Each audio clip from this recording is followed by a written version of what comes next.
നാൾതോറും നമ്മുടെ ഭാരങ്ങളെ ചുമന്ന കർത്താവ് വാഴ്ത്തപ്പെടുമാറാകട്ടെ. എല്ലാ പ്രിയപ്പെട്ടവർക്കും പ്രഭാത വന്ദനം. ഇത് പ്രഭാത സന്ദേശം. നമ്മൾ വിവിധ കാലങ്ങളിലൂടെ കടന്നു പോകുന്നവരാണ്. ജ്ഞാനിയായിരിക്കുന്ന ശലോമോൻ പറഞ്ഞതുപോലെ എല്ലാറ്റിനും ഒരു സമയമുണ്ട്.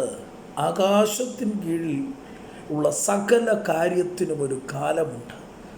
ജനിപ്പാനൊരു കാലം, മരിപ്പാനൊരു കാലം, പണിയുവാനൊരു കാലം, സൗഖ്യമാകുവാനൊരു കാലം, പൊളിക്കുവാനൊരു കാലം, അത് പണിയുവാനൊരു കാലം. വിവിധ കാല അനുഭവങ്ങളിലൂടെയാണ് നാം കടന്നു പോകുന്നത്.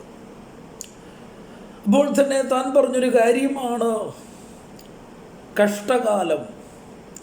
സദൃശവാക്യങ്ങൾ 24-ാം അധ്യായം അതിൻ്റെ 10-ാം വാക്യം നമ്മൾ വായിക്കുമ്പോൾ അവിടെ ഇങ്ങനെ നമുക്ക് കാണുവാൻ കഴിയുന്നു: കഷ്ടകാലത്ത് നീ കൊഴിഞ്ഞു പോയാൽ നിന്റെ ബലം നഷ്ടം തന്നെ. If thou faint in the day of adversity, thy strength is small. കഷ്ടകാലത്ത് നീ കൊഴിഞ്ഞു പോയാൽ നിന്നുള്ള ബലം, ഉള്ള ബലം കൂടെ അത് നഷ്ടമാകുകയാണ്.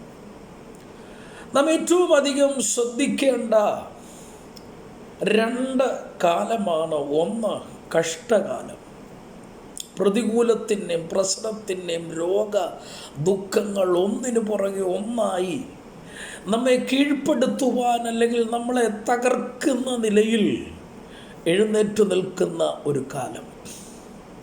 അപ്പോൾ തന്നെ വേദപുസ്തകം പഠിക്കുമ്പോൾ കാണുവാൻ കഴിയുന്നൊരു കാര്യമാണ്, നമ്മുടെ ജീവിതത്തിൽ ഏറ്റവും അനുഗ്രഹിക്കപ്പെട്ട, ഏറ്റവും സമ്പത്തും അനുഗ്രഹങ്ങളും നമുക്ക് ലഭിക്കുന്ന സമയവും നമ്മുടെ ജീവിതത്തിൽ വളരെയധികം ശ്രദ്ധിക്കേണ്ടതാണ്. എന്താ അത് പറയുവാൻ കാരണം? ഏറ്റവും അധികം സമ്പത്തും അനുഗ്രഹങ്ങളും നമ്മുടെ ജീവിതത്തിൽ നമുക്ക് ലഭിക്കുമ്പോൾ നാം എന്തോ നേടി അല്ലെങ്കിൽ വിജയിച്ചു എന്ന തോന്നലും അതിനോടൊപ്പം ഇച്ചിരി നിഗളവും വന്നാൽ അത് അഹങ്കാരത്തിലേക്ക് വന്ന് ദൈവത്തെ ത്യജിക്കുവാനും തള്ളിപ്പറയുവാനും ദൈവത്തിൽ നകന്നു പോകുവാനും ദൈവത്തെ ചോദ്യം ചെയ്യുവാനും നമുക്കിടയായിത്തീരും.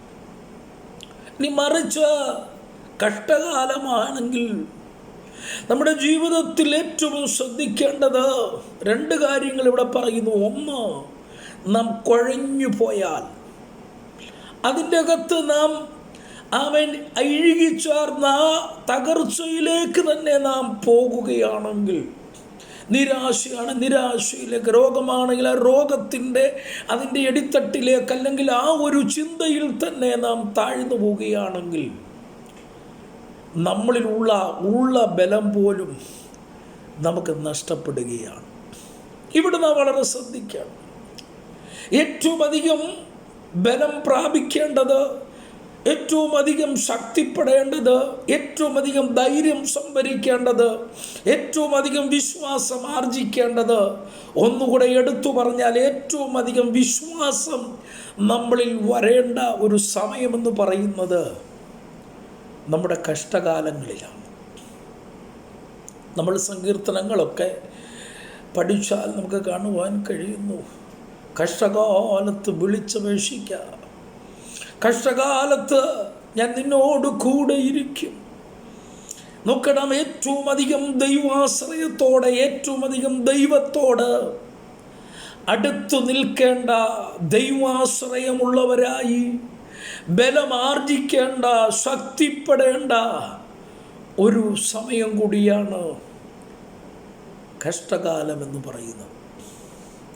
മറ്റൊരു സൈഡിൽ കൂടെ പറഞ്ഞാൽ, എഫേസ്യ ലേഖനത്തിൽ പൗലോസ് ശ്ലീഹ ഇങ്ങനെ പറയുന്നു: ഒടുവിൽ കർത്താവിലും അവൻ്റെ അമിത ബലത്തിലും ശക്തിപ്പെടുവീൻ. അപ്പോൾ നമുക്ക് ഏറ്റവും അധികം ദൈവത്തിൽ നിന്ന് ശക്തി ആർജിക്കുവാൻ, ബലം പ്രാപിപ്പാൻ ഈ ദിവസങ്ങൾ ദൈവം നമ്മെ